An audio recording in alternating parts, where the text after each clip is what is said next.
Bom, pessoal, vou falar um pouquinho do HGRE11, tá? Que é o Fundo de Lajes Corporativas. Como eu estava falando, existe a questão do gestor, em que às vezes ele distribui bastante esse valor mensal, só que ele acaba não tendo depois, vai ter meses que não vai faltar. Então vai faltar dinheiro para o caixa, para fazer retrofit, fazer outras coisas, e tem hora que ele distribui mais. Menos e depois a cotação vai cair muito, porque o rendimento do cotista vai ser impactado, então ele vai querer redução nessa cota, tá? Cenário atual de isolamento, então tem toda a história. Eu recomendo sempre que as pessoas leiam, tá, os relatórios, eu acho que é bem importante os relatórios, e aí ele mostra a revolução dos aluguéis, tá? Então quem que está em negociação, quem que está inadimplência, quem está na questão judicial, que a princípio eu vejo que é muito pouco, em negociação aí quase 60, quase aí, deixa eu ver aqui, ó, em 100 pleitos, quase 70% está sem pleitos, em negociação aí em torno de 3%, são poucos também, né? Mas o diferimento é cada vez maior. Então essa parte aqui que você está vendo em verde, né, em roxo, está cada vez aumentando, tá? CSHG em 29 de maio de 2020, tá? Então os dados acima não representam garantia futura e tudo mais. Porcentagem de aluguel negociado, tá? Vamos direto aqui, eu vou mostrar para você resumo das informações, né? Então, são todos aqueles que receberam 5% ou mais de receita de locação. Então, esses daqui são os principais, tá? Que são a TOTUS, a Vivo e a A1, tá? Embaixo ele mostra o valor da cota patrimonial, né? Então, o valor da cota patrimonial R$ 163, tá? Na minha visão, ele é um imóvel que vale aí hoje, atualmente, esse fundo, R$ 163,27. Teve uma queda, sim, tá? Aqui ele mostra o valor do mercado, né? E em várias regiões do São Paulo. Então, São Paulo, Alphaville, os imóveis que ele tem na carteira, tá? Aqui embaixo vai mostrar aqui a receita da locação, receita potencial, a vacância, carência, diferimentos, etc. São os acordos aí que a gente fala, né? Vamos dar uma olhada aqui na rentabilidade, tá? Então, ao ano, em 12 meses, ainda tem aí 1,5%, tá? Desde o início, mais 300%, e o IFIX aí teve aí 4% aí nos últimos 12 meses.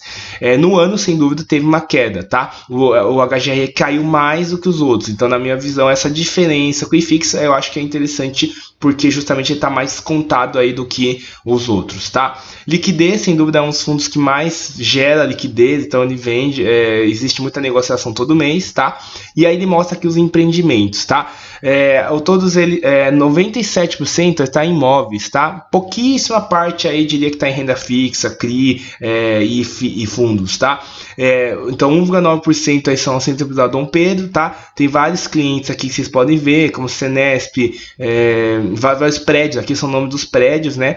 E aqui ele mostra a distribuição geográfica, tá? Então se a gente contar aqui, ó, ele tem 22 ativos de imóvel, tá? Divididos entre o Rio, São Paulo, Paraná e Rio Grande do Sul, inclusive, tá? Então tem Porto Alegre, Paulista, Rio de Janeiro, Morumbi, Faria Lima, tá? Berrini, Curitiba. Então são os imóveis que ele total de locatários, 62 locatários, tá? Então é um fundo que tem muita pulverização, né? Como eu ensinei em vários vídeos, sempre a gente busca encontrar fundos que tem bastante inquilino, bastante imóveis, diversificação de regiões do Brasil, e aí você consegue então ter uma pulverização, uma diversificação do risco, tá? Vencimentos contratos, olha que interessante, ó, 2024, maioria mais que 2024, né? Esse ano tem 6%, 10%, então, ou seja, aqui a vencimentos contratos ainda está longe. Para quem compra fundo imobiliário para a longo prazo, aí quase 70% só lá em 2024, ou seja, daqui 4, 5 anos, tá? Revisão dos contratos, a maioria vai revisar esse ano, então, ou seja, vai ter um aumento aí nosso aluguel, mas isso, né, vamos tentar entender aí a questão do coronavírus, vamos ver se isso vai acontecer. Mas ano que vem, ó, 34% e a maioria vão ser revisados aí esses próximos anos. Então, nessa revisão a gente consegue aí colocar provavelmente um valor maior aí nessa revisão. O índice de reajuste considerado a maioria deles, 80% aí no IGPM, que é o mais tradicional aí do mercado, e 20% no IPCA, que é a inflação. Como a inflação a princípio está baixa, eu entendo que o IGPM aí vai ser melhor aí nesse caso, tá? Berrini, Os imóveis na Berrini, então são 4 unidades na Berrini, né, lajes individuais, 6 unidades no edifício Roberto Sampaio Ferreira, na Rua Flórida, Berrini, Santa Amaro, então na Verbo Divino, no Senesp, edifício Parque Tower, Cidade Jardim, Banco Brasil, Antônio Chagas, Chucre Zaidan.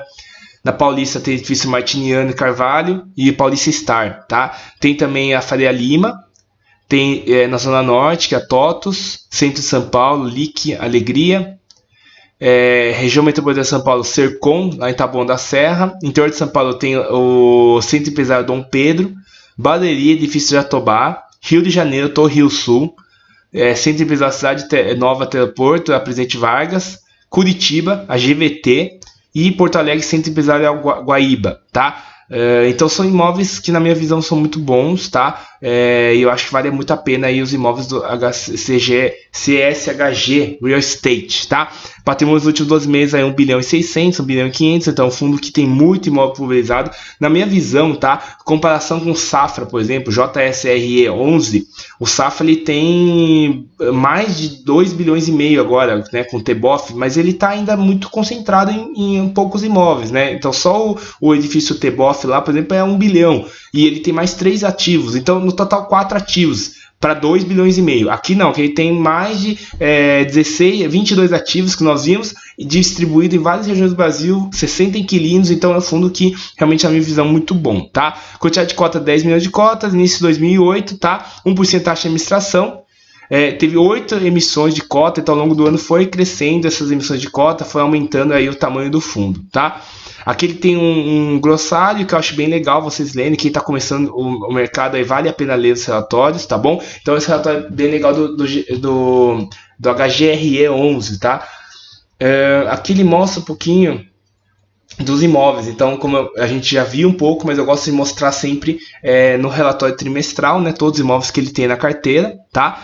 E você vai ver, todos eles são de tijolo, sem dúvida, tá? Vamos ver o que ele tem de outras coisas, tá? Vamos ver então de outras coisas. Olha só, vamos ver se tem alguma outra fundo imobiliário. Como eu disse, tem um fundo imobiliário do Castelo Branco Office Park, tá? Um fundo que eu praticamente não conheço muito. RBR Properties, tá? É um fundo que eu já comentei em vários vídeos, que é um fundo que bem legal da RBR, mas é um fundo que não tem tanta liquidez, tá? CEO Cilera Commercial Properties, tá? Então, o que interessa sempre eu falo em cima do pessoal que tem que olhar os que estão maior volume, tá? 6 milhões no fundo de 1 bilhão e 500 não faz nem cócega. Agora, 20 milhões já é alguma coisa nesse Castelo Branco Office Park, tá? Tem alguns CRIs, né? Então, ele tem lá 3 milhões no CRI da Gaia Securitizadora, tá? Ele tem sociedade, que geralmente só fazem parte dos administradores, tá? E no banco, da renda fixa, tem 36 milhões, ou seja, ele ainda tem um certo dinheiro em caixa para poder comprar alguma coisinha, tá? Ou mesmo às vezes ele usa como caixa mesmo para poder pagar algum eventual custo de retrofit, alguma coisa assim, tá? Nos últimos trimestres aí teve 3 imóveis, tá vendo que ele comprou. O objetivo é renda, né? E aqui embaixo ele mostra aí outras demonstrativos financeiros, tá? Mas de qualquer maneira o que interessa sempre são naquela lista dos ativos, tá? Que eu gosto bastante de ver. Outra coisa que eu queria mostrar para vocês, né? Ele é um fundo de tijolo, majoritariamente propriedade de segmento de laje corporativa, tá? E aqui ele mostra